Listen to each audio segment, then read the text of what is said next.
I think that's the biggest experience you can learn, about advertising. I think that the years count. Okay.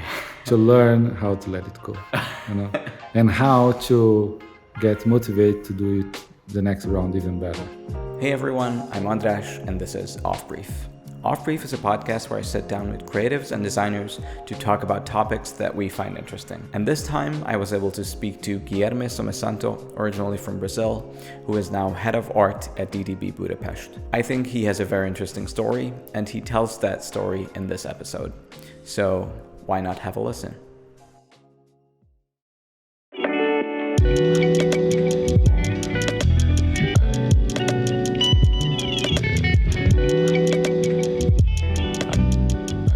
You are listening to, and maybe watching, Off Brief. So, hello, we are rolling. Guilherme Somensato. Let me know if I pronounce your name correctly. I'm very... say it again. Guilherme Somensato. Yes. Yes? Yeah, it's just little corrections and you'll be fine. But okay. For the future. Okay, for the future. I'm going to take lessons. Hopefully you're not too expensive. No, but it's very good. Thank you. And we have some beers over here because this is a new location where we're at. It's called Bauhaus Collective. Sorry, let me open yours first. That's great. So you are drinking Hubris, Schur, and this is an Pils one. Thank you. It looks great. And mine is an IPA. And you just said the story about the Indian Pale Ale, and it's very interesting because I didn't know that it had a backstory. I mean, I'm not an expert in beers, but I heard that story, so I hope it's real. So, there you go. Egészségedre. Jól mondtam? Very good. I hear you are taking Hungarian lessons. Is that true? For a while. For a while, you've been. Okay. No, I'm not going to ask anything in Hungarian, so you don't have to worry about that. Thank you. Okay. So, where did you come from? I mean, not generally. I'll also ask that, but today, how did you get here? Well, I was working, and I'm sorry I was a bit late. No problem. I had plenty of time to set up, so that's... Yeah, I was at my office at DDB. Okay. The advertising nation that I work for, and it was pretty packed today, so I couldn't leave in time.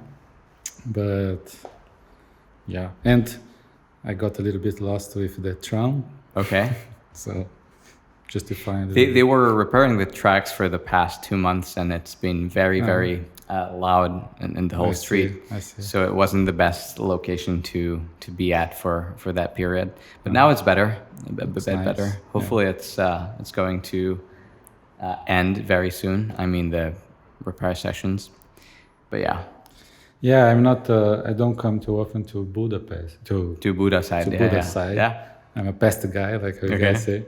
But so I usually get confused about where to stop, where to park. But it's a pretty place. I think it's a very cool location you have here. Thank you.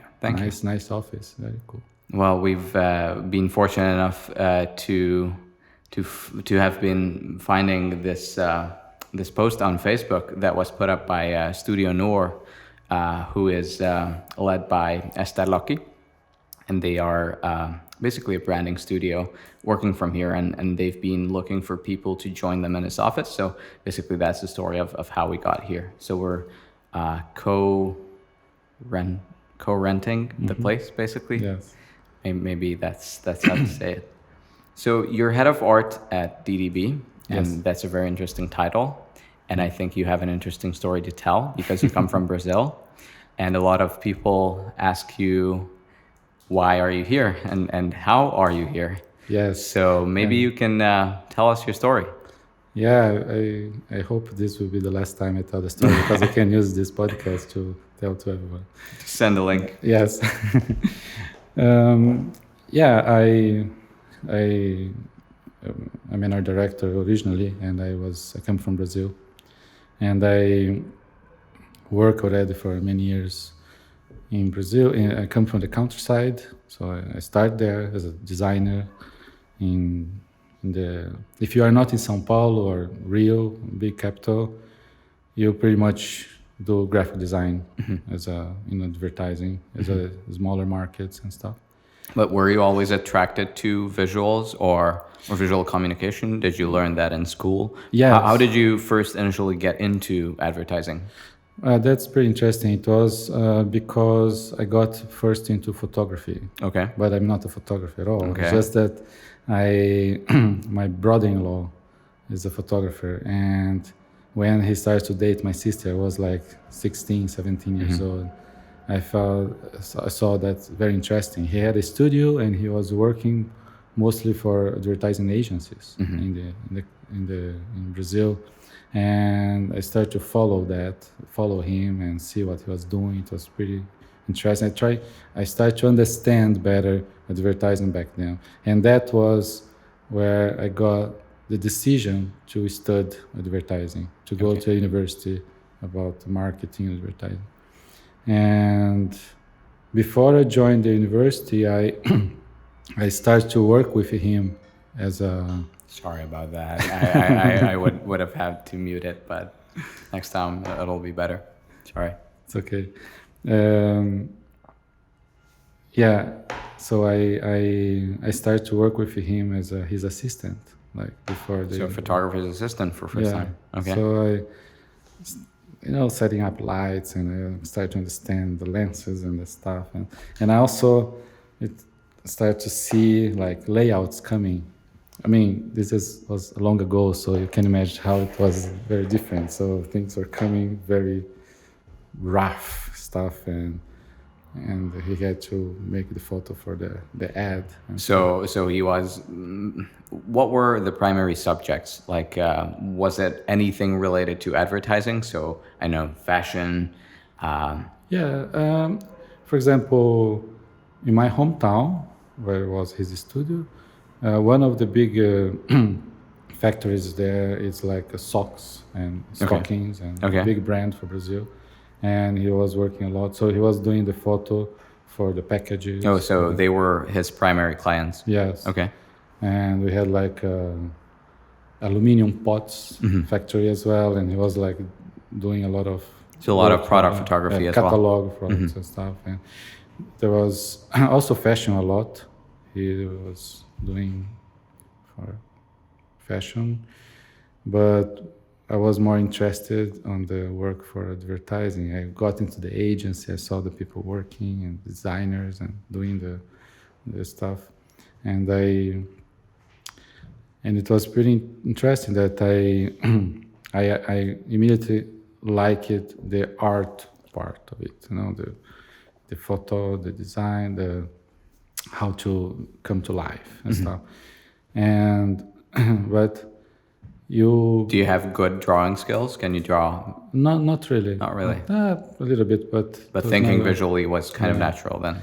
And I didn't went to a art school afterwards, because in Brazil there is a specific school for advertising. It's more like marketing and advertising, and it's like the art part of it is just one section of one smaller aspect.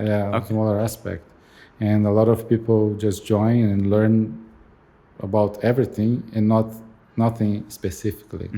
So, and if you want to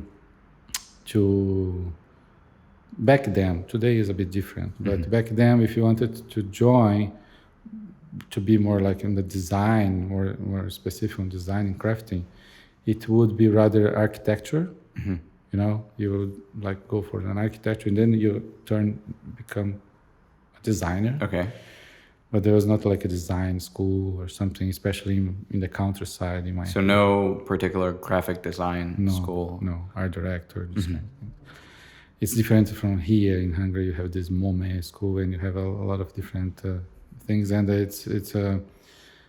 I see that a lot of here they are directors, the designers come from those kind of schools, but back in Brazil, usually they are directors who are coming from architecture, or very different type of thinking, right? Yeah, or self-taught people, people who were curious about photography and stuff. Eager to learn. Yeah. And then I joined this university about advertising, and I was like, okay, I had to. It was about anything, everything. In one point, it's good because it was a good base for everything, but in another point, I never really dig into craft. I did myself, just the learnings and stuff.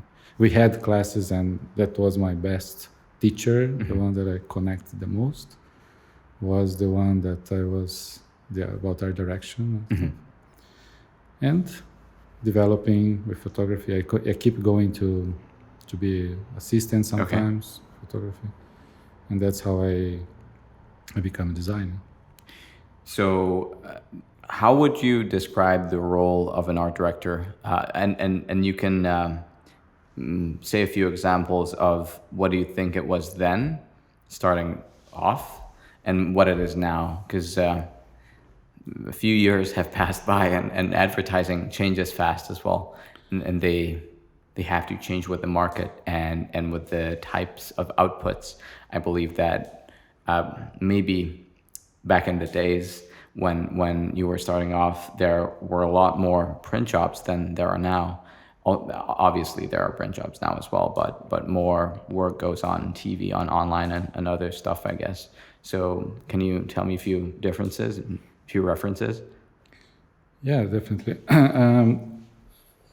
It's interesting about time, but also about places, regions, and culture, how it's work.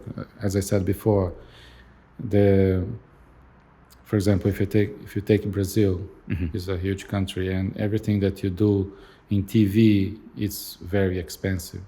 If you want to reach out to the whole country, and it was never so easy to do segmented things back then. Today is easier. We have some to target a few areas, like local areas on TV. So today is different, is better. So back then, if you are talk about the countryside where I come from, where I studied and where I live,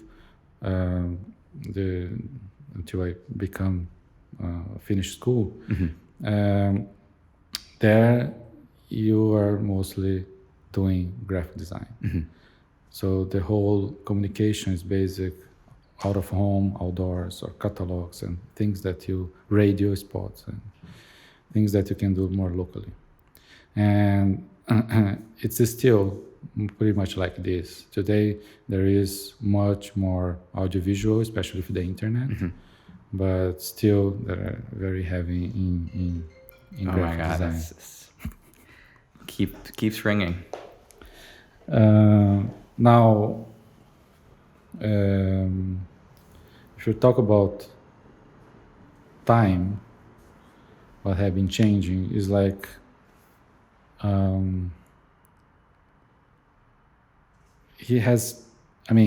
the design part hasn't changed because you always have to visualize somehow, but the media has changed. Today is much more digital, and you have to be specialized on how your design behave on the screen rather than on papers.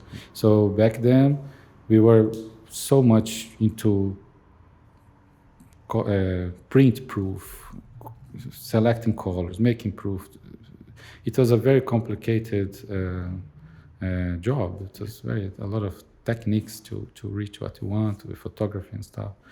And today you are testing right away when you are doing, So this kind of change and other skills you had to acquire now with this new media and new everything. Yeah.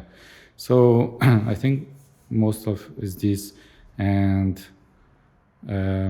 our director today, I kind of differentiate a bit art directors from designers. Okay. Art directors they can be bad designers sometimes. Okay. But good creative thinkers and good visual thinkers, right? Visual thinkers, or he can set the path for designers. Okay. They have a good reference, and sometimes I don't treat myself as a good designer at all. Okay. I never consider myself as a good designer. That's why I decided to, I think it's better to go more towards somewhere else. So, yeah. And when I start to work in bigger markets like São Paulo, Rio. But wait, after you, just to go chronologically, after you finished school, you moved to a bigger city, Sao Paulo maybe? No. That was the normal path because I'm from São Paulo state. Oh, okay. Countryside of São Paulo. But I took a different path. I moved to Rio de Janeiro. Okay. And it was a very interesting story how I end up there. And but I simply fall in love with the city, with the lifestyle and everything. It was like, I don't know if you have been there. No, I've never been. It must be very interesting. Yeah, I need to see it. It's a different city when you visit as a tourist and when you leave. Obviously, every city has a different vibe but when you're there for a longer period of time. And when you leave, it's something that you really feel it, like the vibe of the city, because people are really people are happy, people are enjoying their life there. There are stress, there are trends, there are crime and everything that is bad, especially in Brazil. But if you compare with São Paulo, and there is this comparison constantly, São Paulo and Rio, what is better with? So São Paulo is safer, but Rio is more vibrant. There is no safer, I would say, but it's more about the balance, work, life. And we say that in Rio, the life is also not balanced. It's like people live more than work, and the people from São Paulo say that the people from Rio are lazy. Oh. That's irresponsible and lazy. Lazy. Okay. Go to the beach during the week, this kind of thing. So, and the people from Rio say something about São Paulo as well, that the people are just like boring. They don't have fun. And and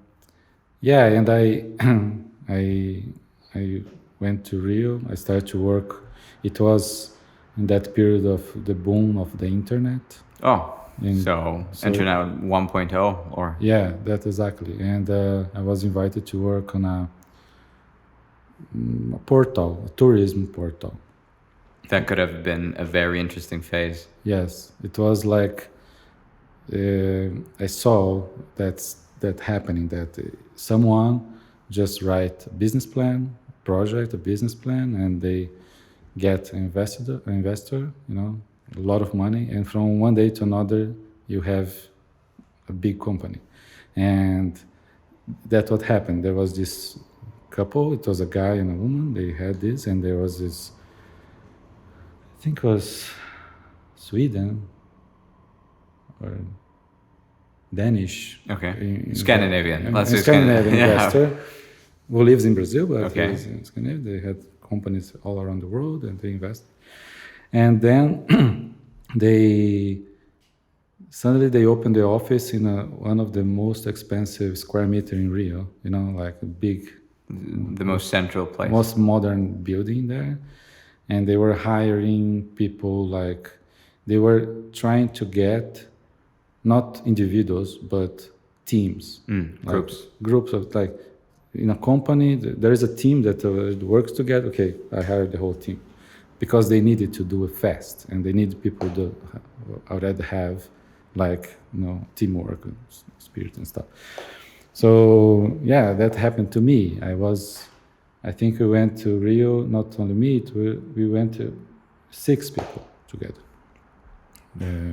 So you were part of a team, yes. and you got hired by this company. Yeah, we were friends and we were hired all together. And it was pretty interesting. I didn't know how to work. I didn't know what to do. It was like nobody knew, actually, not even the people who set up the company. Okay. So it was a lot of learnings and going with the flow. Yeah, and a lot of things went wrong, really wrong. And What was your title? I was I went as a graphic designer, but I mean, I started to do all because it was a startup, and the first thing I did was the whole brand book, and create a brand, logo, and stuff. I was doing in-house with another person. I was not even touching the web design of the portal itself because that was another team. So I was doing the branding and stuff. And after... Sorry, I just realized we need to pause for 1 minute because I messed up the keys. We can continue. Sorry about that. So the last thing you said that there were a lot of things going in the wrong direction because they were moving so fast and nobody really knew what their job was. Exactly. And it was a very interesting part of the process, trying to figure out what to do next. Nobody knew. And there was a lot of challenge because it was technical challenges as well. And it was very interesting. And but after a while, I felt like that I was not... I felt that I was like in the wrong place. This was like not real. I just didn't feel right because I didn't feel that those two people, I hope that they are not listening to me, were real, good, good person. And I just... And in the meantime, I was like almost 2 years already involved in that company, and I was missing advertising agency, and I decided to look around in Rio if someone would like my portfolio and stuff. And it happened, so people invited me, so I moved to another company. So you already had a portfolio that you could show to any prospect, basically. So that 2 years, the question is that 2 years was enough for you to be able to build a portfolio, which then you can later show to... Not really. I mean, the 2 years that I spent there, I didn't do a lot of stuff, So it was this branding, and I could summarize in something in a few pages. So, but I had before things that I was working. I started to work in an agency already in my hometown, where I studied. So you already had stuff. Yeah, I had stuff, but in also doing like a lot of not real stuff, just designs, like exercise stuff, just to fill up a portfolio. And that was what I had when I got to an agency in Rio de Janeiro. It was a smaller agency, but local, and it was very... So you moved from this company to an agency? Yes. Specifically an advertising agency? Exactly. Okay. Exactly. And there where I think my career in advertising really started, because that was the moment that it's a bigger market, and you start to work with people who has a lot of experience in advertising and stuff. Rio de Janeiro used to be the center of advertising. Back in the day, and so big companies are still there, Coca-Cola, and the big agents were born there. But slowly they were migrating to São Paulo, because São Paulo, it's the big engine, the country. And because of the distance is so short, like you have a flight that is like 45 minutes. So it's like a longer bus ride or something like that. Yeah. And then the best service were in São Paulo, from printing house, from productions, from everything. It was there. So it was easier to... So agencies were opening office in São Paulo but keeping the headquarters in Rio. And slowly we're inverting. The headquarters was moving to São Paulo and just keeping an office in Rio. And then slowly closing down the office. The office there. And I got part of this process. I mean, the end of the process, actually. So I there was a little rise of local agents because of this. Oh, sorry. No problem. Because of this migration things of the big network agents. And I got into one of those. And then after a while, I got to another one that was a very, very creative hot shop and a very interesting one where I could build a better portfolio and learn a lot. How big were these agencies? Like 60 plus people Yes. or 100 plus people? 60, 100. Around that. The second one that I worked there was smaller, Okay. but more creative. And how many people like you were there?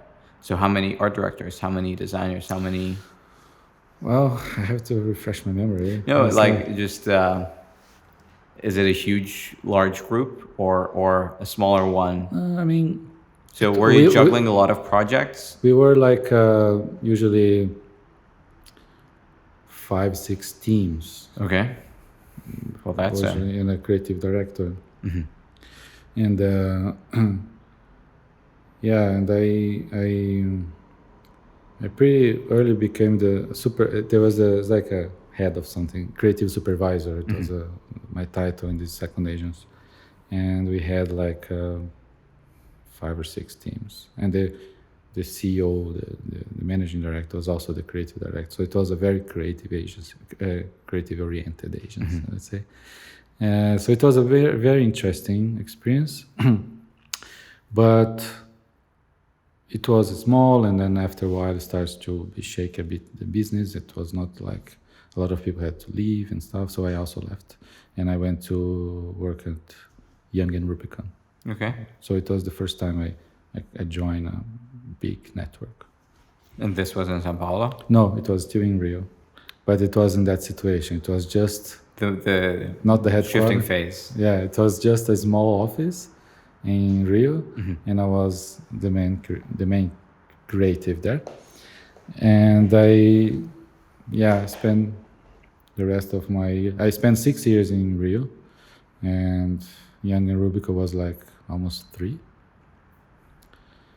But after a while, I couldn't stay more because it was like the small agencies was not going anywhere, not growing. The big network agents were closing down their office, and I was just like, okay, it happened to Young and Rubicon, and so I moved to São Paulo at this moment. When the smaller office of Young and Rubicon in Rio closed. Yes. Okay. So that was like, I had to go. I didn't want to leave Rio, but there's no more space here. There's no way to grow.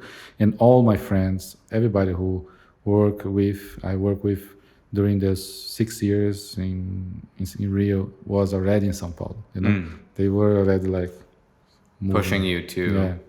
So it was a natural move. But São Paulo was a different story. Then you really feel the different vibe, you know. Some people love the city. Some people think like every relationship with cities are very personal. I think, for example, I know Carioca. Carioca is who was born in Rio. Okay. I know people from Rio who love São Paulo much more than Rio, you know. So it's kind of personal. But after so long living in such a good lifestyle, São Paulo was pretty harsh for me. It's a big city, it's 20 million people. You know, you don't experience this 20 million because you have to live close to your work. You have to find a way to be close, because otherwise you're going to spend so long commuting, you know. And because the traffic is horrible. The public transport, is it any good? Not really? Not good. I mean, there is metro lines, but it's way less than what's needed for a city like that. So not New York style? No. So it's a complicated lifestyle. But if you like this cosmopolitan, you know, feeling of a city where everything is happening. Everything that you can imagine is happening. The city doesn't sleep.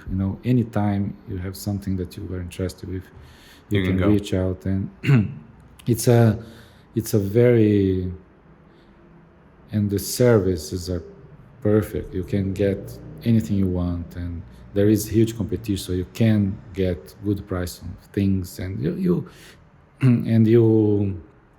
so there are a lot of good things, but personally I didn't like it. So I was working a lot, and then I moved to another agency there. Was it also part of a big network, or was it an independent Yes, company? it's a network. It was independent. It was a Brazilian brand agency that was bought by a DDB network, the same network That you're still working DDB at. belongs. And but it was pretty much local business. But still, it was a very big agency. Then it was already 200, 300 people. It's in one building only for the agency. And it's like, it was very interesting, the scope of the projects, like big brands, international brands. So when I started to work with real international brands, and but it was a lot of work. Like you didn't have time to go home, or weekends pretty much in the agency. Were you doing a lot of overtime, like working extra hours? Yes, all the time. All the time, not most of the time, but No, all the time. Okay. And it was That's interesting. harsh. That's interesting thing that you. But was it part of the culture? Was it always? Yes, it's part of the culture. People just, they have things to do, so they don't leave. And then there is another thing that is part of the culture, that the traffic is horrible. Okay. And if you leave in the rush hour, Yeah. you take 2-3 hours to get home. So why not leave later? Later, yeah. It makes more sense. Okay. So we were always doing like, okay, and I was leaving the office like 9, 10 at night. Obviously, the next day I was coming around 10, 11 maybe, also to avoid the rush hour. But anyway, you spend So it's like 12 a hours. shifted time Yeah. time window or period. Yeah. Yeah, and it was always like, I remember it has been for a while, for long ago, so it's kind of nostalgic memories already. But I remember that I couldn't plan. I had a girlfriend. I couldn't plan with her the weekend. What to do. I don't know. Maybe on Saturday I can decide. So it was very, very living day to day, like. Yeah. But people love it. Some people love the compensation, financial compensation. People is interesting. Let's say, it's Do they pay well? Yes. So Especially if you compare with Rio de Janeiro or with Europe, like the experience I had was like. But I always had this joke: you earn a lot, but you don't have time to spend. So it's kind of you're forced saving, Yeah. But It's a good strategy to save up money. Yeah. yeah, for a period of time, Yeah, it's it's good. good. It's good. It's good. So I cannot complain too much. But after 1 year with that situation, I already started to plan my move to Europe. I always had this intention. Like, the first time You I were came, planning on it, imagining it. Yeah. The first time I came to Europe for a backpack trip, I was 1 month alone. Where did you go? Well, I didn't come to Hungary. I didn't even I don't think understand about. why. I didn't even think about back then. But it was like, like 15 years ago. Wow. Okay. Just a sip, sorry. Yes, go ahead. I've had more than you, so. So I came for the very basic itinerary for Brazilians. And what is that? So I arrived to Portugal first. Okay. It was my first time in Europe. So I was like, okay, Portugal, I know the language, I can handle everything. Not too far away from home. Yeah. So let's go start there. So I spent some time there. It was very interesting. I was traveling. I traveled to a little bit to to the Algarve, and also to Andalusia in Spain by car. I got a friend there in Lisbon, Brazilian friend that was living there. So we rented a car together and went doing this round trip. And then I went to Barcelona for a few days. That's a nice city, I think. Yes. Back then I had a different experience than now. I went to Barcelona recently and I enjoyed much more. Oh. Back then I was like so lost. It was like it was very interesting because from Brazil you made up like you imagine places in a certain way, and sometimes it's always wrong, right? So sometimes it surprises you in a good way. Sometimes it surprises in a bad way. So it was some sketchy places. Yeah. So but Barcelona was good, and then I went to Paris, and then I went to London, and that was all. But I didn't put too much destinies, but I was spending a lot of time. I visited all the museums. I was like very going through my tourist guides. Okay. Pretty much. So it was very interesting, and I loved the lifestyle. I was here in the summer, of course, and back then I said, okay, I want to come live here at least for a year or two, and that was the plan.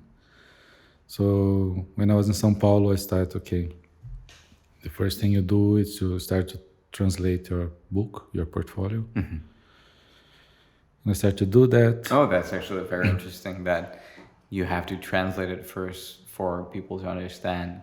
Yeah, I didn't think about it because thinking of visuals, you kind of understand what it's showing, but you don't understand what it's telling you. But in advertising, copywriting is a very, very important aspect as well. So you need to translate. I didn't think about it.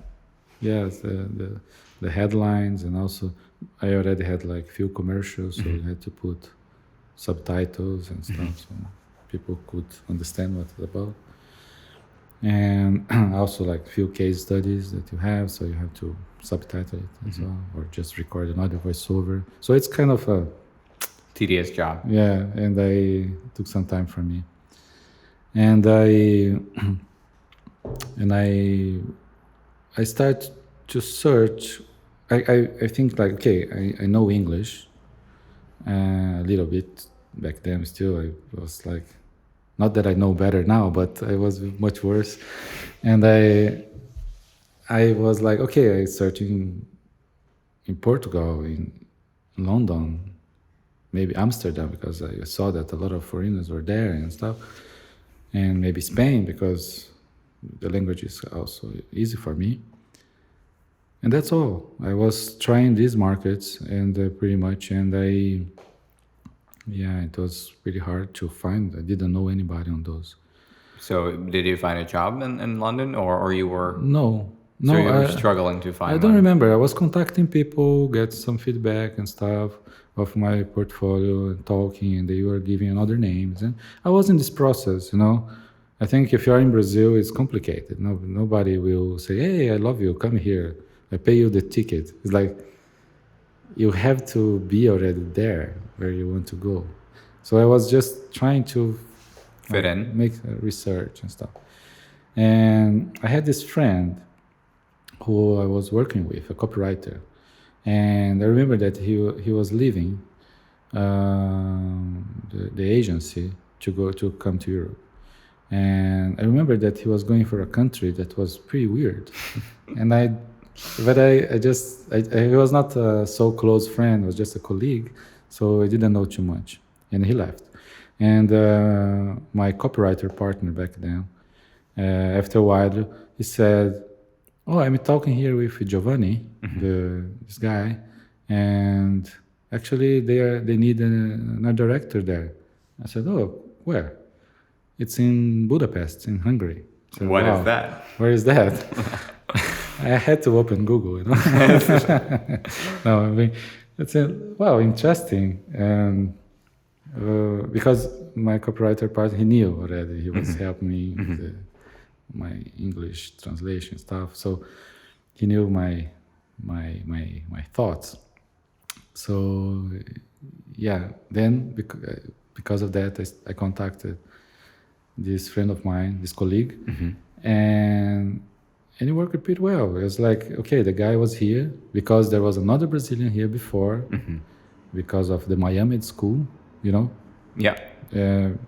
internship process they were, and this Brazilian guy was here and brought him, and then he was here as a copywriter, which is surprising for me that in Hungary, I didn't even know that a director could work in Hungary in English, and then for me, a copywriter was even more surprising. So, and everything that I thought that I wouldn't get from an agency in London or Spain or something like this, it was pretty much easy from Hungary. I mean, because of the connections as well, of course. So we knew each other. So having friends is a very He showed my portfolio to the creative director and managing director of the DDB, and then the guy said, "Oh, if you think that is cool, come on." So we did everything by email, all the process, contract, and everything, and I came. Wow! This 5 days ago, September 1st, I celebrated 11 years. 11 years being in Hungary, Budapest. I stepped here. Wow, that is very nice. Yes. Quite an anniversary, that is, right? Yeah, it's a bit scary actually. A lot of stories since I stepped here for the first time. And how would you compare the lifestyle or living here to other cities? Not necessarily Rio, but maybe São Paulo or. Well, obviously the scale is different. Yeah, that's the thing. But I arrived here in September, and it was a very good summer. Actually, I remember being warm and the full month enjoying, and I was very surprised with how the people were, happy on the streets and having. And today I know that how people are waiting so much for the summer and they enjoy it to the fullest. So I say, oh, these guys are good. They're constantly like this.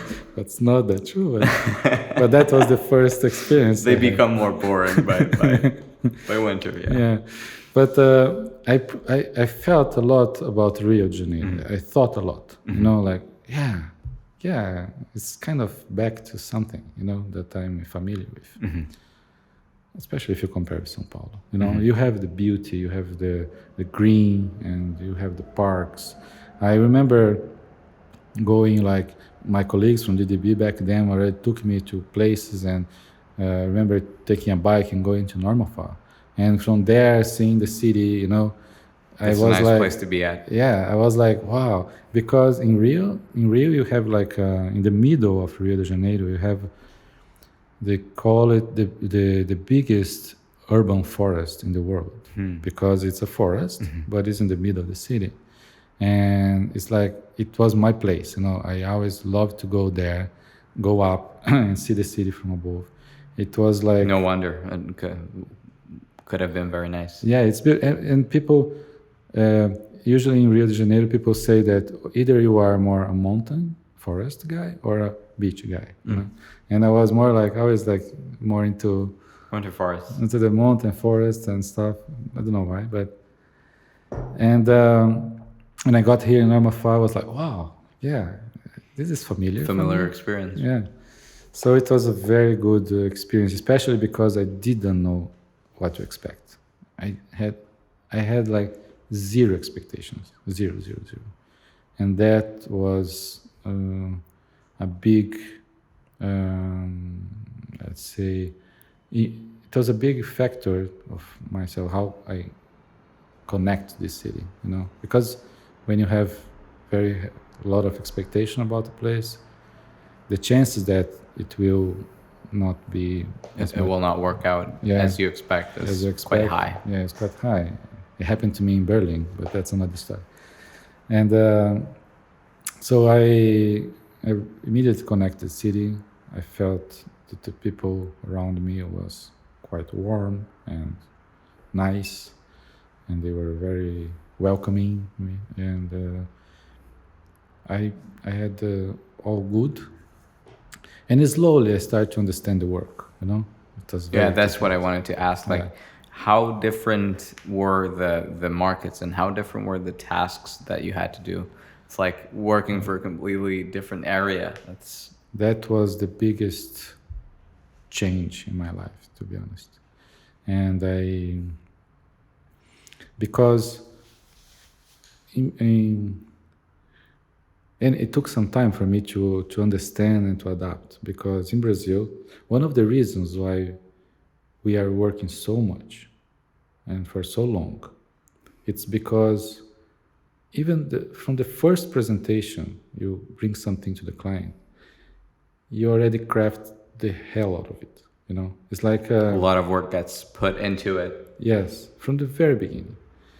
It's like agencies like Young and Rubicon, for example. We had a studio with a photographer and an assistant with full equipment in the basement, And it was like, the expectations was like, yeah, you had an idea.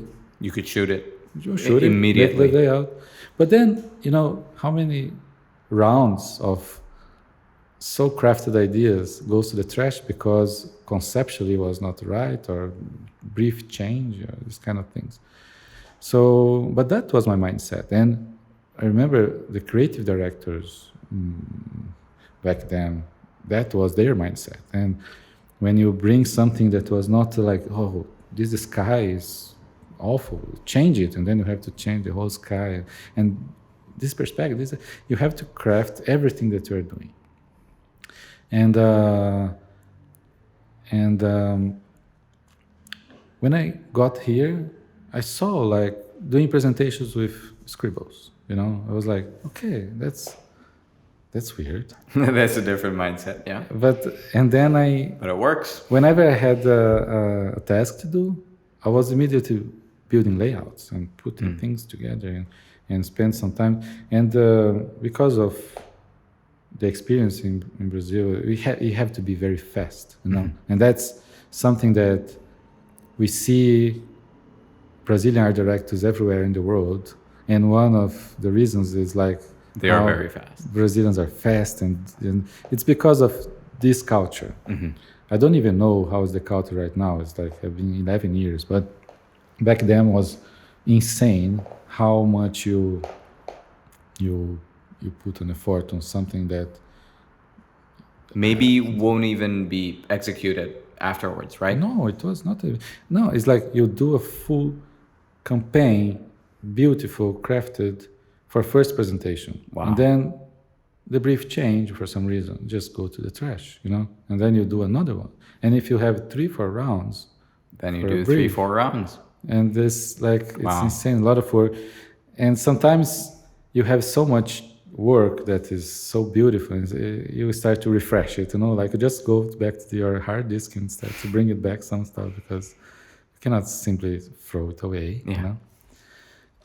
So that was back then. And here, like this scribble culture, or just having tissue meetings, you come to the client, you bring an overall concept, and then you say, and then you validate that.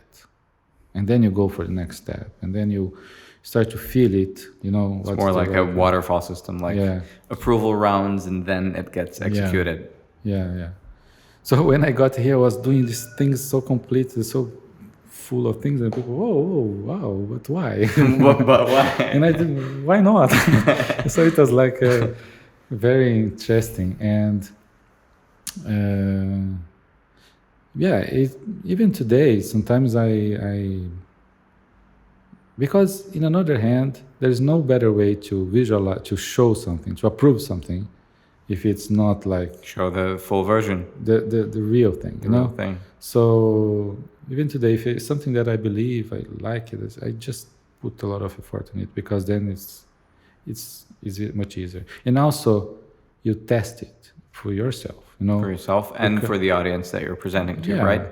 Yeah, what I mean test is like, in a scribble, everything can work, you know, you don't know exactly. But when you start to put together things and actually it doesn't work.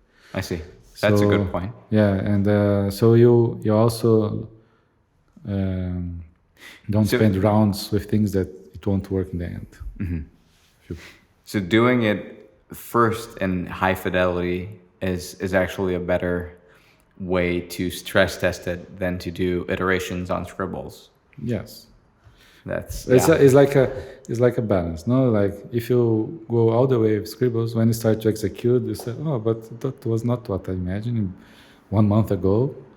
But if you it's like you treat it like a proof of concept, right? Yeah. So if it works, Yes. then you can execute it. Yes. And go big budget, go full production, go everything.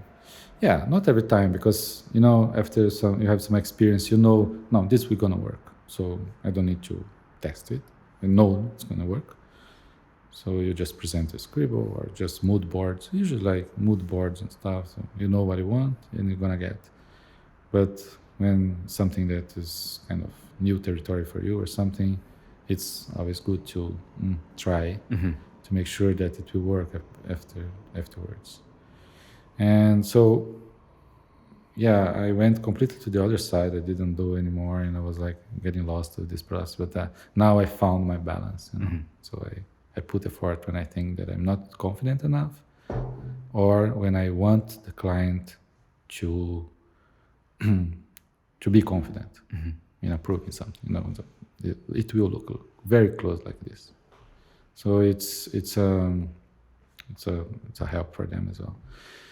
Yeah, so find the balance, but a lot of times we don't have time for that. And it happens that you go on with concepts, ideas, more or less execution, how it works, and then we start to execute, just cannot crack it. And you always end up with something that, yeah, it's okay. Kind of works, but it's not the full. Yeah, maybe the client experience. is happy, but you inside it's like, it's not your what core isn't resonating with you. Yeah, and I think it happens sometimes. Like especially, for example, when you are out of time. For example, in a pitch or something, you're doing a pitch and you have to bring it fast, and you it's a new client. No, you're pitching is a new client, so you have to win. You have to dig a lot on what is that until the moment that you start to execute a campaign to build a presentation to present. So usually we leave that execution to the last minute, and simply doesn't you don't feel the power anymore because you didn't test it before. So that's tricky, but that's the work, no? That's the. And how much time do you usually spend on let's say one concept? So you're working on a high fidelity concept. How much time would you spend on it? Like a few days, 1 week, 2 weeks? No. I mean, half a day. You mean a layout or something? What do you mean high fidelity? Is a campaign or a layout? Let's say a concept for a campaign, I will let you define how many layouts you bring. So you're pitching for a full campaign and you're bringing stuff. Yeah. What will you bring with yourself? What will you want to make and do? Yeah, I mean, that's what I meant about time pressure, because usually pitch comes in the middle of your work in the middle of everything. Workload, so it's kind of, you never have time, so it's hard to measure, but usually you don't have time, so you have to do things quickly, and And that's what I said. You do a lot of research, you learn, you try things until the last moment, and then you have a very short time to execute, to visualize those, to make it beautiful and stuff. And that is very short. I mean, a few days you have. Okay. Or usually it's usually like we have 2 days in the end after two weeks of concepting, So it's not. Yeah, that's rough. That can be rough. Yeah, that's not the ideal. But in normal projects, the everyday projects, when I decide to visualize or to do something more crafted, it has to be something that you do in 1 day, or even less, because otherwise, then it's not worth anymore to spend, all the time doing this. Then the other projects kind of get lost in the way. Yeah. So that's more or less the. Okay. And you also said something about Berlin. So you spent, what did you say, 11 years in Budapest? In Europe. In Europe, sorry, 11 years in Europe. Okay. 2 years of those 11. Okay, in Berlin. In Berlin. Yes. Okay. Because I after 2 years in Budapest, I left to Berlin, and then I came back. That's in short. Okay.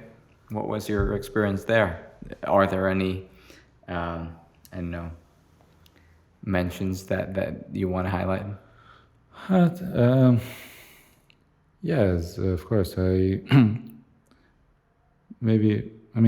reason why I went there, it's because I never planned. When I decided to come to Budapest, was like a thought, like, okay, I don't know what to expect there. I don't know this place. Maybe it will work out, maybe not. Maybe not, but my wish was always try to get to big markets. I always wanted to work on big brands and stuff, international brands or something like this. So it's kind of like my goal. And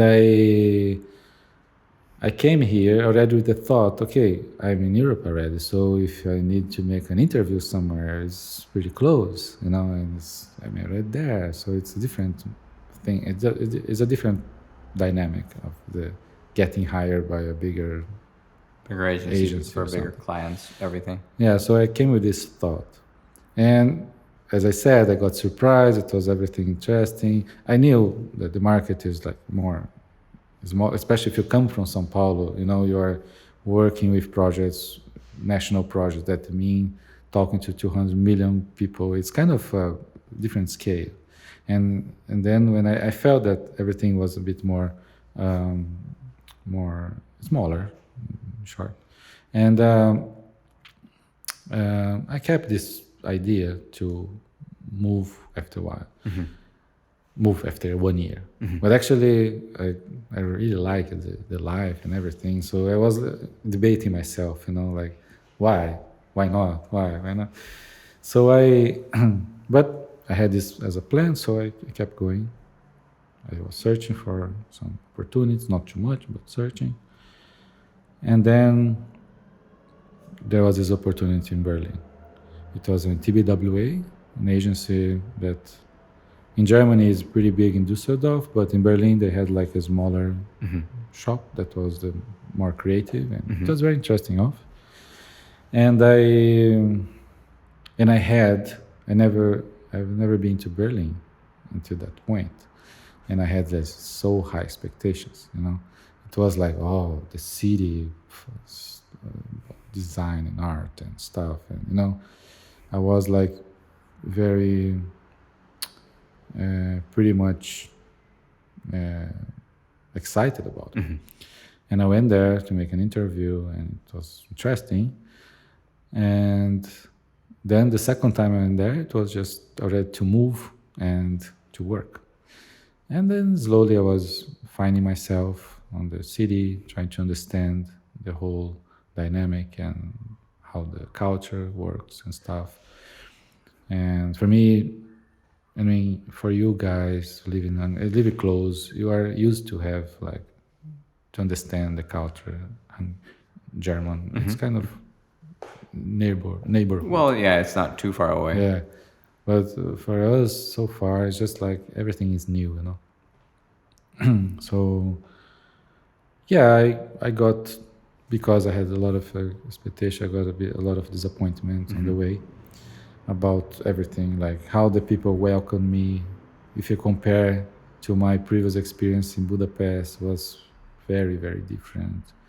How much support I had, and you know, whenever you come alone, I was not alone. I was with a copywriter partner, but still, we were like just two of us trying to understand how the city works, and there was not really someone to, you know, take your hand and hey, here and there. So no one was guiding you. Yeah, You didn't have that one friend who lived there who could welcome you to. We even had like, no, I mean, we made friends, and Brazilians are interesting because they always connect with Brazilians pretty fast. Really? It's like as a You find your people. Yeah, so we immediately found a Brazilian friend there that was super cool and guy, and a couple actually, and it was very helpful. But still, it was not only about that. It was about the agency itself, you know. And I don't know. In the beginning, I like it. It was like interesting, but after a while, and it had something happen in between, you know. Like I went to an agency that was famous for the creative product. You know, it was there was some awards and stuff coming out from there and stuff. And one of the reasons was because the managing directors, they were a duo, a creative team. So you see that as a very creative oriented agency. And I had this experience before in different agencies, make a big difference on how the agency works. And so I like it. And we were there, we were hired by them. Okay. It was very interesting. But after 6 months, they left the company to build their own agency. You know? And so it was like very disappointing. It came. You went there because of them, and Yeah, then because of them leaving is kind of Yes. off. And then, as they were the managing director, so another managing director was assigned from Düsseldorf, came, and it was a businessman. It was not Totally different. Yeah, and the creative direction part was like there was no one. They were like, okay, we will hire someone, and it took a long process for that. For them to find a creative director? Yeah, to come, and it was just, the agency was very messy in this time frame, and it starts to be very weird and stuff. And You didn't like it? yeah, and then it's the experience I had with the work was unfortunately not so good, and that affected pretty much my experience with the city. Okay. So it was interconnected in a way. Yeah, and after a while, I was like already. In the meantime, after a year now something, my previous creative director here in Budapest was inviting me to come back, and he offered me a different position and stuff, and I said, okay, I don't know, I didn't know what would be my next step. I was thinking to search some other agencies in Berlin, but then in the end I decided to come back. It was like, yeah, very interesting decision. It was the first time I was coming back to an agency that I used to work before, but I knew why. You know, It was like DDB. It's a very, very interesting place. The culture. I think whenever someone asks me, "Oh, what's DDB about?" and I say, I don't know. It's kind of hard to explain because a lot of people change there. You know, like people Fluctuation is similar to other agencies, I guess. But somehow the culture stays in the air. You know, in the walls. I don't know. And whenever someone comes in, new person, immediately get into the vibe and stays in that vibe. So, and everybody says the same. Like people who leave the agency always say, "Oh, I miss so much the environment, and that was the case for me, and it was always like this. And sometimes I think the agency shouldn't move from the place, because I think a lot is It's connected to the actual location. to the actual. I think yes, because in Berlin, when the creative directors left, they were for years in a very interesting part, like this one, like old style apartment, and it was very special, the space. And after a while, when they left and everything, this new business managing director came and started to see what is what, and they decided to move. So they moved to a more Conservative area. a building who was like more business kind of like, and it really changed the whole dynamic. The whole people were divided by the floors and Cubicles even. changed the whole dynamic of the agency, and it really affected the culture. And I don't know. I just have this thought that it's a lot about the space as well. I think it's actually an aspect that is often overlooked, and especially in terms of I wouldn't want to say that interior design is one of the most important areas, because the space that you live in determines the feeling and determines the quality of your life. That's kind of a very extreme end of it. But to a certain extent, I think it does influence how you feel, how you behave, how you work. It influences a lot about you, and I think it's a very important part. And that's what I was also feeling at a few places where I was not comfortable. That it's not where you want to be. It's not where you want to work, and not mainly because of the people. The people were very nice, very good, very friendly, all that. But it's not where you want to spend most of your day, because you spend more of your day usually in an office than at home, which is a very weird thing. Obviously at home you sleep, but those hours doesn't count that way. Yeah. So I very much agree with you on that. Throughout these years, I work in a lot of different agencies, all kind of environments, and from Brazil, Rio, Berlin, Budapest, and it really makes a difference. It really affects your productivity, your mood. Your mood, your emotional state, all in all. Yeah. So that was one of the reasons why I said, okay, let's give another try. And then I came back. And since then, you've been here. Yeah. Since then, it became the country, the city that I took for myself. Okay. And you still like the work? You still find it interesting? There are new challenges, I believe. Yeah, I mean, agencies, the scope of advertising is always change. Like it's constantly, it's a constantly transformation, and that's the challenge actually. Like that you learn the way how I used to work years ago. It is just doesn't make too much sense anymore. So the challenge is to adapt. Now, I feel sometimes that I could have like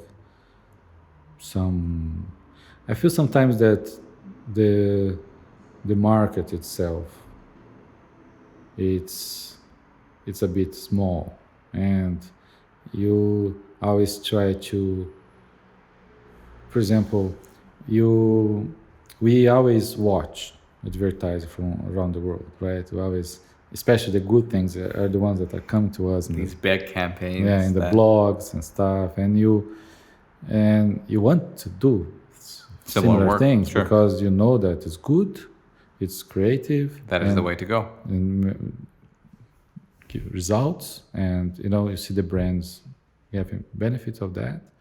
So you learn those. You go to Cannes, you go to festivals, and you learn and then you try to apply. And it's like I have the feeling that we sometimes are much more up to date. We from the agency, much more up to date than the client. The people, the marketers in the. That's often the case, I guess. Yeah, and so they're not in the same level of conversation sometimes, and you try to explain what you're proposing. So you to also them. believe in educating clients in Yeah, definitely, if they are open to, definitely, and we are trying. I mean, we sometimes DDB has some workshops or some events that try to bring information to clients and stuff. But it's also like we have the will, we have the motivation to dig into it and learn and see the cases that are winning awards or something. So you are watching, and they have to be interested in that. They have to have the will to be constantly learning. And sometimes I feel that it doesn't happen. And I'm not saying that in Hungary, maybe it's everywhere, but now I'm not comparing anymore because I'm here for 11 years. So that's not 11, but almost. So that's why it's my reality. So I don't know how it works somewhere else anymore. So much. Since the internet, I believe the standards are becoming more and more even. Yeah. People are starting to pick up norms that are internationally, available, accepted, everything. Yeah, you're right. Yeah, so sometimes I feel that it'd be nice if you have like more brave clients, someone that is more like into take risks or do something. Fresh ideas. They do something that they haven't done before, these kind of things. But I think slowly this can work. I want to ask about your contribution to film. You started script writing, I believe, because there was a funny case, and I do have to mention Rosie, Sigeti Rosie. She actually got me to be the boom operator. I remember that. For a film that you worked on as an art director and maybe a screenwriter, I believe. Yes. But you're gonna correct me on that. And I was there actually for a whole day with a mic setup that looked very interesting. I didn't really know at first how to operate it, but someone was kind enough to explain it to me. So then I was actually useful and purposeful for that day. And I believe the title is or was Cozy for Two at Cozy for Two at Kuleshov Street. Kuleshov Street. Okay. It's a very long name, yeah. So I didn't really understand what was it about, because I've maybe seen the storyboards, but at that point, since I was not familiar with the script, the only job I had to do was to be the boom operator, and that's a very narrow, restricted type of thing. And I only focus on giving enough gain for the mic that it will pick up the things that it needs to pick up. So can you talk about the film itself and why you actually moved into this space? Yeah, sure. First, I want to thank you for being part of the crew. Very happy to do it. Really. Yeah, it's like indie movies. We are just like trying to make movies out of no budget, and just putting together a crew who have the same will to do things. That's not based on commercial standards. Just like let's do it. And it's interesting. I mean, if you talk about this film, I like to talk more about as a scriptwriter than an art director, because an art director was like, okay, there was nobody to do, so I had to do. Well, scriptwriting is like an author. No, you're So, and it's funny enough that it's like I'm adventuring myself in this area because I'm an art director, but actually it's I have been I have been shifting my work even in advertising for a while, like less and less I spend time doing actual design things and more like creating concepts and writing scripts for commercials or audiovisual content stuff. And that's pretty interesting that I'm more focused on that. So I felt confident enough to let's write a script. I was invited by a friend director, and the whole idea is because the same director, he shot another short movie in Budapest, and he needed an art director, and I helped him. I doing the production design. Eventually, I become the producer because I was doing so much stuff in that film as well. But the script was ready. I just translated. It was in Portuguese, and I translated into English. Oh, okay. I helped it because we did also some consultation with native speakers to make the voiceover pretty sharp. But back then we had, and it was one of his first movies as well, and we had so many problems, and it was so complicated. It was full of different locations, different people, and post-production and stuff, and it was very, very complicated and very tiring.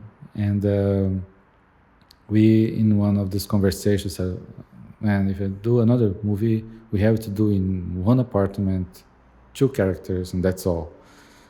And I said, okay, I took the challenge. I said, okay, I will come up with something that happens in one apartment. And that's it. It was the first time I was really writing a script, and for a short movie. And yeah, from that moment I was learning like how to do it and get some tips and stuff. But very early I had the main concept, and it was just about a matter of how to put the turning points or make it dynamic enough. Yeah, feel fluid as a story with different acts and stuff. So, but it was a new thing for you, right? You didn't do stuff like these before. No. And then since then I started to write more, and I have other projects already. But you wanted to know about the story? Also, sorry, I have to ask you to have a 1-minute break because the video kind of died on us, so I want to bring it back to life, so then we'll have the signal as well, and then we can continue. Okay. Back to normal. There's going to be a few minutes of no signal area, but it's going to be fine. But do you know when it stopped? No. Not really. It's going to be a surprise in the editing process. So back to the question, it was how you actually got involved with the film. Which part did you find interesting, and what was the story about? So like a combination of what you did. Can I have spoilers? Sure. Okay. Well, is there a place where people can watch it? Can you announce it? Can you? Yeah, I mean, the film now it's still on some festivals, so you're not allowed to put it public. Okay. Yet. But I have a private link with password. I can give it to anyone who is interested. So that sounds very great. You can just share together with your material. I can give you the link afterwards. Okay. There's going to be a link. Yes. So. Yeah, so I have this friend of mine, Brazilian, and he's a director, and he wanted to do a short movie, and I got involved in that short movie as an art director because he needed like someone to do the art part of it. And so yeah, in advertising, whenever you have a commercial, you were always doing this part, like selecting, doing wardrobe, location, Mood boards. yeah, production, Location scout, yeah. all the stuff. You are involved, so it's not a big challenge for me. It was a challenge because I had to do myself, my hands, like the set and stuff. But it was also interesting. But the film was super complicated. The script was already written. I just joined as a director, but I did so many things that I also became part of the producer, one of the producers, and it was a lot of different locations, different actors, and different shooting days. It was very complicated to put together the film. There are different cameras, different DOP, and then the grading was a challenge. Everything Wow. was so post-production. It was super challenging. How long was that short? Because shorts usually are around, I don't know, 6 to 10, 15 Yeah. minutes or No, that one is also 19. 19 minutes. So, okay. The one that you work with? Or? No, the one that you're The talking first about right one. now. Yeah, 19 is like it's a long short. What a term. Yes, and and it was so complicated that in one conversation, in a bar, I said, "God, next film I want to do just one apartment, 2 characters, and that's all." Logistically simple. Yeah, keep it simple, and God, that was too complicated. And you managed to get a DOP that was shooting for the whole period, right? Yeah, that as well. Yeah, that was because then it was done we learned so much that then we did in a compacted way, like in 3 days and stuff. So when I had this conversation, I said, okay, I take the challenge. I want to come up with a script of a movie that happens in an apartment only, 2 characters, let's say. So that was the first time I wrote Full script. a script for a cinema, and then I started to study it and read a lot about, and I came up with the base concept, and then just try to flesh it out as a script with all the turning points and stuff, and then it became a script, and finally we got a producer who was interested, and I mean we didn't have any budget, and the producer also didn't invest any money. What you could get from him was like a suggestion for a DOP. He suggested, So he could, connections. he could put in, and also some light equipment that we got and lenses. So it was big help, and then we did the normal process. We tried to do the preparation of the film pretty much, and we could squeeze into 3 days of shooting, and then we could reach like 2 actors that are quite well known here in Hungary, and then we shot. So basically the name is Cozy for Two at Kuleshov Street. It sounds like a Airbnb ad, no? That's something that people would write, and that was the intention. And it's the story about this man and woman that share the same apartment, and you have the feeling that they are in crisis because they don't talk to each other. And you also have the feeling that they are in the same place, or at the same time, but Yes, and so there are a series of events that happen, and then they don't talk, and actually the guy looks like, because she's pregnant, and the guy doesn't help her in anything. looks like things are off. Like, Yeah, she's like, people are like, what's going on here? What's an asshole? Like, she has to fix the sink with tools, and pregnant, she barely can lay down. These kind of things.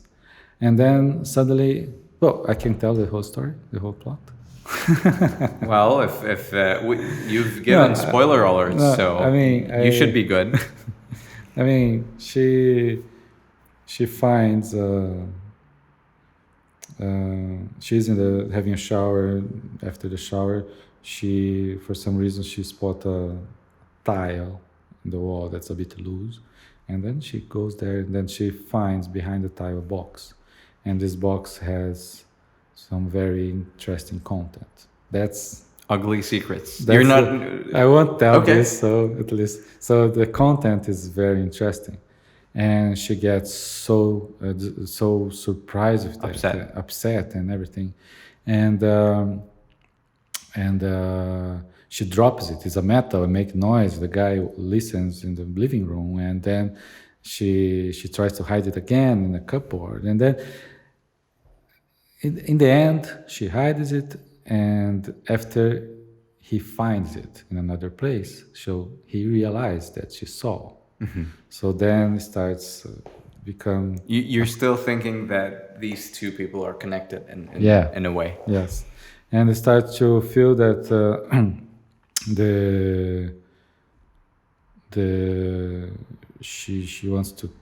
he wants to catch her somehow and stuff.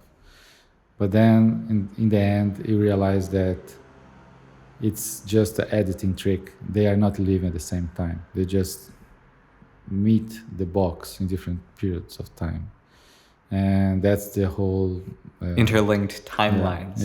Yeah. And that's why there is this Kuleshov street in the title, because Lev Kuleshov is like a Russian filmmaker who first did this experiment with editing, showing that the way how you edit can change your perception of things. So his first experiment is quite famous. Like he shows an expression of someone, and then shows like a plate of food, and then the expression, and then you imagine that the person is like hungry, and then it shows a child dead body of a child, and show the face, and then the people who saw that edit think, oh, now the person is sad. And then he proves that it's just an interpretation, because the footage of the face, the expression, was exactly the same. It just repeated, but people have a different perception of the actual expression. Yeah. Wow. So this was the Kuleshov effect. Wow. I that's completely new. I didn't know that. Yeah. Okay. And that's the Kuleshov effect. And that's the concept that I came up with. I said, okay, I want to tell the story of an apartment, two people who seems like that they are a couple in crisis, but actually they are alone, and they could be a couple if they ever met, but they never meet. You know? But that's not the case. That's not reality. Yeah, and that was based on an idea that apartments, actually, especially old apartments, they connect lives in a way. You know, people take this as their safe harbor for a period of time, and then they leave, and then another one takes, and these lives are connected by the apartment. So that's why this concept comes, and it started as a love story that it was not so lovable, but then it turned into a thriller, and that's how they end up with. It's pretty interesting. Interesting contrast there, like combining drama with thriller. Yeah, and now it's already out. We had a premiere, and right now I got the information that it's competing in Best Director in Malaga in Spain. Oh, let's see. I was making a joke with my friend that it's just there's not Best Screenplay category. That's why. but he's a very good director. Like him. Well, he's like, congratulations for that then. Yeah. Hopefully it will get something. And since then it was so much fun, so interesting to come up with, because this is the beauty of it. And sometimes you lose in advertise. You come up with something and you just do it, you know. In advertise, you come up with something and then you have to say to get a yes or no. Yes or no. You'll get an Usually- approval for it. Usually Yeah. you get the no. And then you The put things it that you away. love the most. It's quite frustrating. But in this one, like especially in an indie movie that you are doing by yourself, it's just how you want it. Whatever you want. Yeah.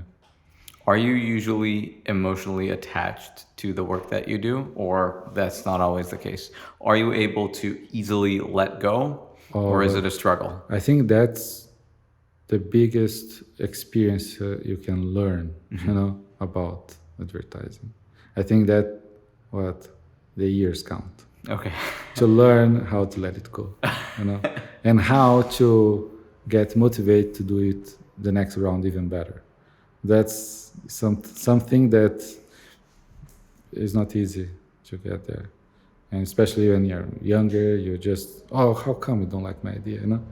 So it's like, F you for not liking my idea. Yeah. but it's hard to not to get completely attached. You just like you let it go, but you still love it, you know.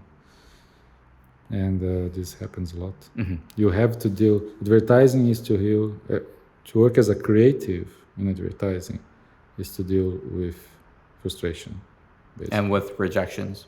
Yeah. So that's the big deal, and yeah, and that's why I'm enjoying film. Indie making. film. Yeah. And what is your next project? What is your next goal? Well, I mean, I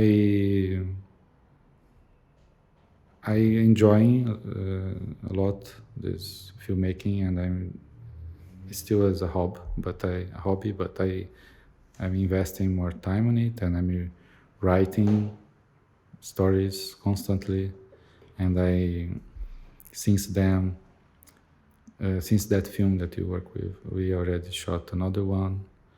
It's it's a horror movie. Really? Short movie, yeah. It's called A Druida, the Druid, and we shot in Bosenfa, close to Kaposhvar, I think. Okay. It was a very, very nice 4-day shooting in the forest. We had like a druid, the character, and a father and a son. It's basically a story of a father and a son going to hunt, and they go to a forbidden area, a forest, and they meet a certain character. And the story is pretty good, I think. It's now being edited. So it's in post-production? Yeah, it started like a rough cut first. Okay. When is it going to be out? That's the biggest question. But I hope by the end of this year, Mm-hmm. we have it. And how long is that short? Yeah, it's pretty much the same. 19. It's like It's not determined. films is like That's true. no, not so. But it won't be so short because it's actually very hard to do films in 5-7 minutes. That really you bring a story that involves and create a drama and build character. Mm-hmm. You know, it's usually you can whenever it's more like a fast idea or something that you just bring flash it out very quick in 5-7 minutes, and it's a bigger challenge. So far I haven't get there yet, but but I don't know if I feel that the need, you know, I like it that it's The longer format. it's a bit more like it's a bigger experience, you Mm-hmm. know, like you go deeper into the story. So this is like what happened, and yeah, the Druida, we have some nice actors as well. I think it will be pretty nice. I have an Instagram account now that I'm try to update with film projects and stuff. So maybe it's a good channel to get updated with the It is. future What is the projects. name? What is the name? The name is Beyond Logline, Beyond.Logline. Mm-hmm. and it's pretty much about everything that comes after log line.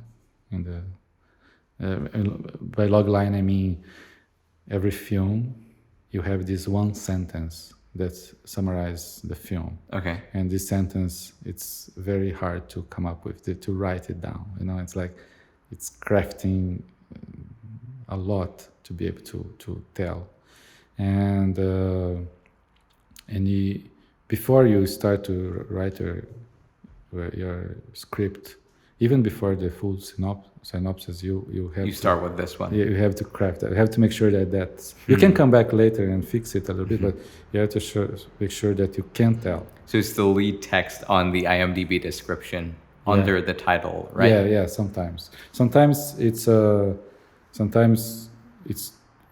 changes afterwards for a tagline that is more a marketing tool to advertise. But logline is like, it's not so mysterious. It's like you have to tell, what is this film about? This is what it's about.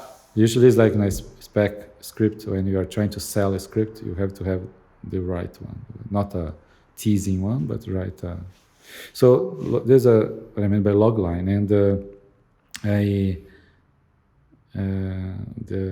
the channel is supposed to show the log lines of the films that I write, I put there, and also what comes after, beyond the log line. So you actually share parts of the scripts, maybe?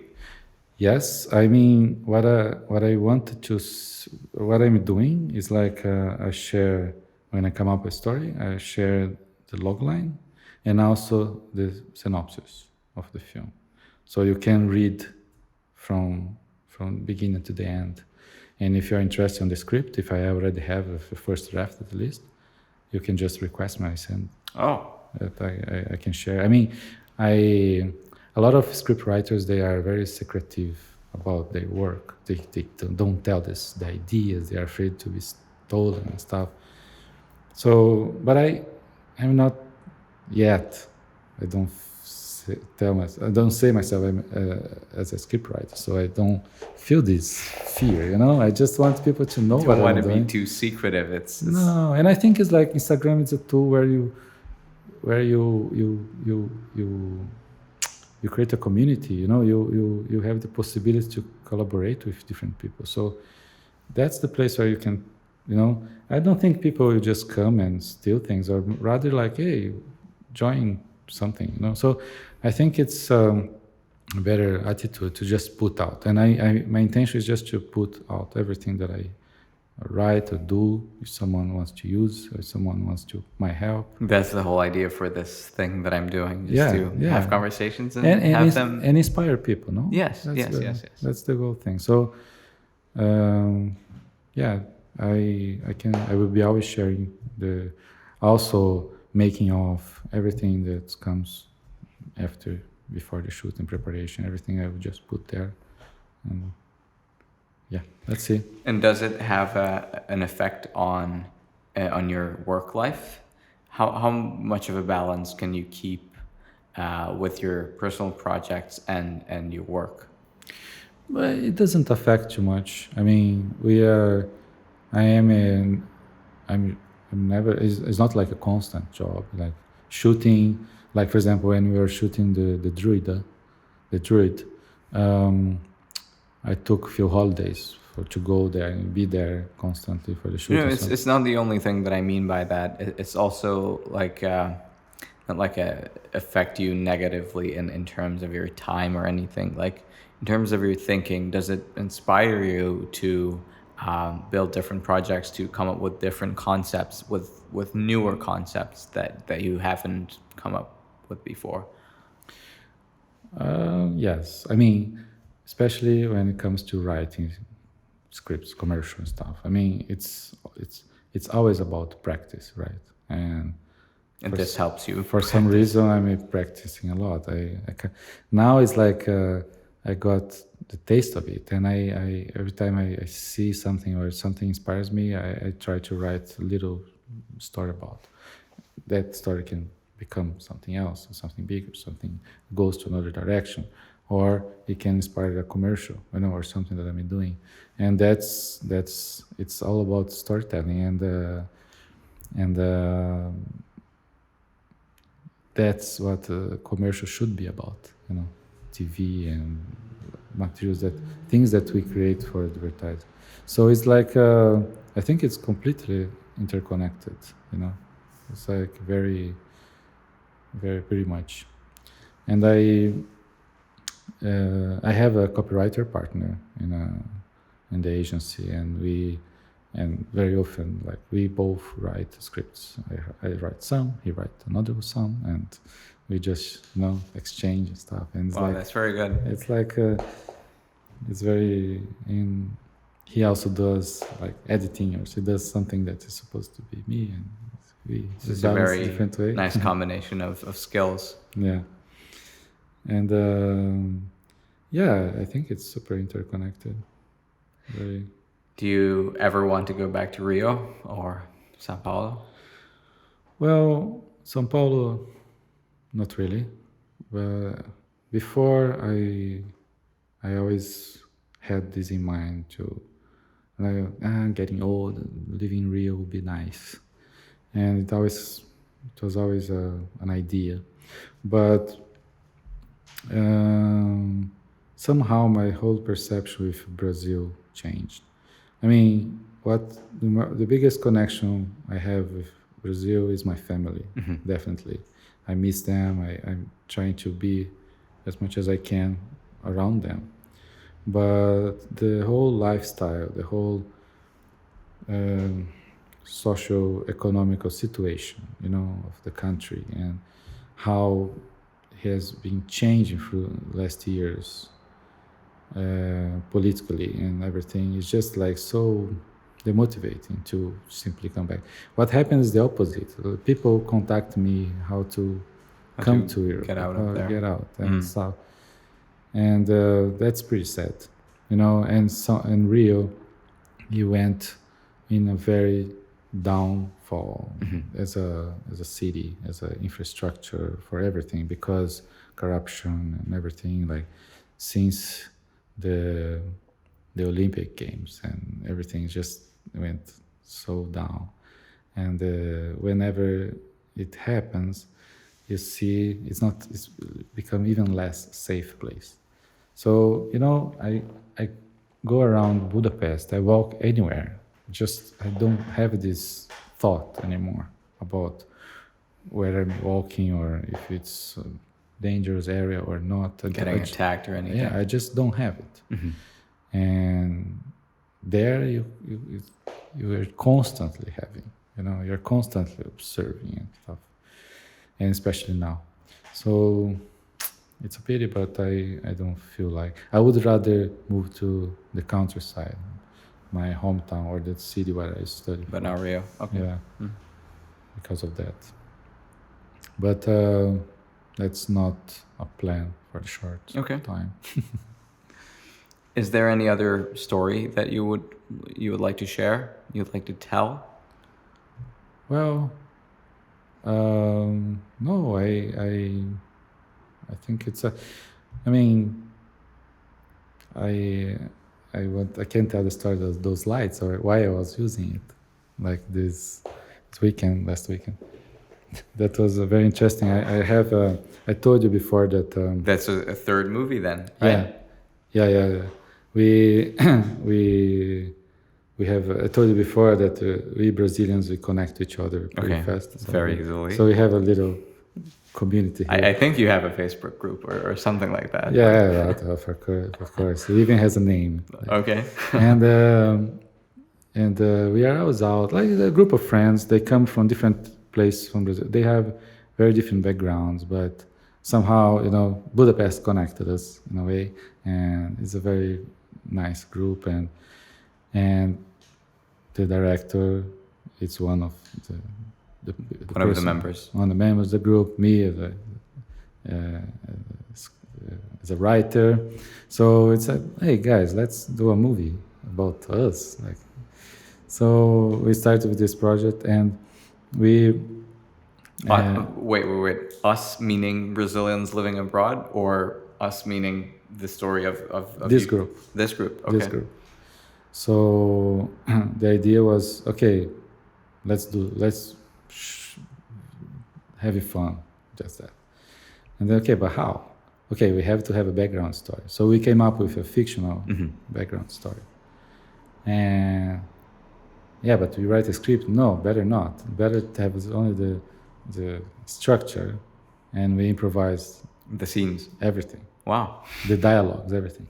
And okay, so we need a style. And then we went back to Nouvelle Vague, the French New Wave films.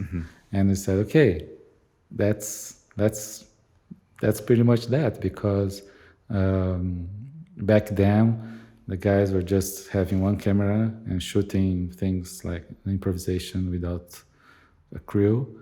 And when the film was pretty much created in the editing room, putting things somehow together, and then you have this full of jump cuts and continuity problems. But it's the style of the Nouvelle Vague films. So we said, okay, that's it. And then we even create a name that refers to that. It's like vague novel. It's like playing words. And then that's it. We are shooting for this weekend. We were shooting most of the scenes.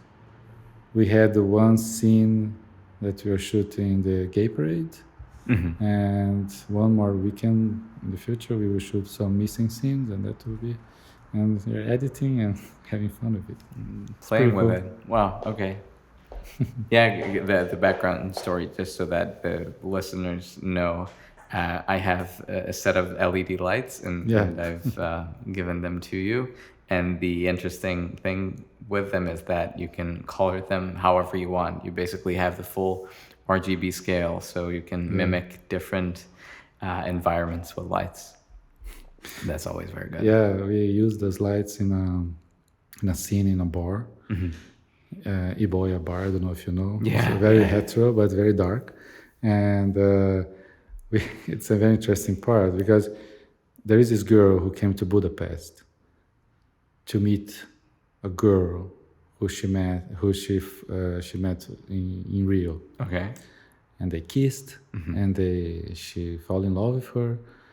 But this girl just wrote the name of the bar where she worked for in Budapest in a napkin, in a little paper, and disappeared. And she lost the name because of the rain. It went away, so there is only letter P in the napkin. So she comes to Budapest, and she finds these Brazilians here, and the Brazilian starts to help her to find this bar. And there is a moment that one have an idea to ask for Roberto Carlos, and Roberto Carlos is a Brazilian singer. There is a football player as well, but this is a different person. Different Brazilian, but he's a singer, very famous singer. And we have a friend of us, a Hungarian friend here, that he looks so similar, So we say that we go. You casted him. Yeah, and then he came to the Iboya bar, sitting there, and the group arrives to the bar to ask Roberto Carlos, because he knows he's a bohemian guy, he knows better. And that was the scene we need lights to make it more interesting. So that's okay.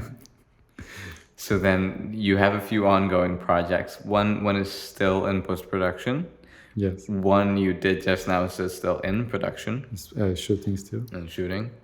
Are there any more? Or these are the two main paths that you are taking right now? No, I also cooperate with this friend to do a music video for Beshodrom. Do you know Beshodrom? I've heard the name, yes. Yeah. It's a band. They mix Balkan music, Hungarian music. It's pretty interesting. Yeah, we did a very interesting. They were releasing a new song, and we did a music video for them. Is it already done? Yes, I'll have to watch it. Yeah, I'll have to watch it. What is the title of the song? Vagain. Vagain, like Vagain. Cool. Yeah. Okay. Yes. Okay. Vagain. So if you search Beshodrom Vagain. Yeah, it's a bit political. So there's an interesting story behind that. It's supposed to be premiere in a TV, then the people just wouldn't let it happen. Didn't let it happen, and it was super good, because then everybody started to talk about the video, and That's publicity, free yeah, publicity. it even. got some free publicity and it got spread out. So even if you go to my Facebook, I think it's pretty recently, so you can find Okay. the link. I will. There are a few links then that I will have to add into the comment section. And one is your Instagram account that is beyond.thelogline. Is that correct? Beyond.logline without Logline, the. no, without the. Okay. And then the other one is this Beshodrom Vagain. The other title is Cozy for Two at Kuleshov Street. Yes. And then the horror movie, the third one, we don't know the title. Oh, that's the Druida. Yeah, all those films has also Instagram accounts with Okay, a will have to lot ask of for those. material there, so you can just put. I can send all the links, Okay. so people can watch everything that was done. And yeah, I'm very, very happy that you've accepted the invitation and that you've been here and shared all the stories. And thank you for that, really. thank you for the invitation. It was pretty nice to talk about everything. And cheers. Cheers.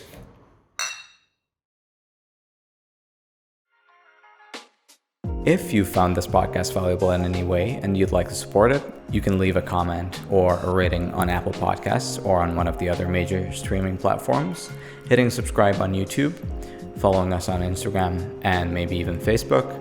And that's kind of it for now. So thank you for listening, and see you in the next episode.